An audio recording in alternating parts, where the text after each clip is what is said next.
One Sabbath, Jesus was going through the cornfields, and his disciples began to pick some ears of corn, rub them in their hands, and eat the grain. Some of the Pharisees asked, "Why are you doing what is unlawful on the Sabbath?" Jesus answered them, "Have you never read what David did when he and his companions were hungry? He entered the house of God, and taking the consecrated bread, he ate what is lawful only for priests to eat, and he also gave some to his companions. Then Jesus said to them, 'The Son of Man is Lord of the Sabbath.'" On another Sabbath, he went into the synagogue and was teaching, and a man was there whose right hand was shriveled. The Pharisees and the teachers of the law were looking for a reason to accuse Jesus, so they watched him closely to see if he would heal on the Sabbath. But Jesus knew what they were thinking and said to the man with the shriveled hand, "Get up and stand in front of everyone." So he got up and stood there. Then Jesus said to them, "I ask you, which is lawful on the Sabbath, to do good or to do evil, to save life or to destroy it?" He looked around at them all and then said to the man, "Stretch out your hand." He did so,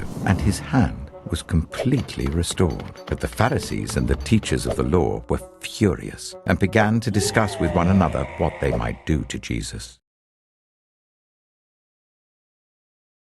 One of those days, Jesus went out to a mountainside to pray and spent the night praying to God. When morning came, he called his disciples to him and chose 12 of them, whom he also designated apostles: Simon, whom he named Peter, his brother Andrew, James, John, Philip, Bartholomew, Matthew, Thomas, James, son of Alphaeus, Simon, who was called the Zealot, Judas, son of James, and Judas Iscariot, who became a traitor. He went down with them and stood on a level place. A large crowd of his disciples was there, and a great number of people from all over Judea, from Jerusalem, and from the coastal region around Tyre and Sidon, who had come to hear him and to be healed of their diseases. Those troubled by impure spirits were cured, and all the people tried to touch him because power was coming from him and healing them all. Looking at his disciples, he said, "Blessed are you who are poor, for yours is the kingdom of God. Blessed are you who hunger now, for you will be satisfied. Blessed are you who weep now, for you will laugh. Blessed are you when people hate you, when they exclude you and insult you and reject your name as evil because of the Son of Man. Rejoice in that day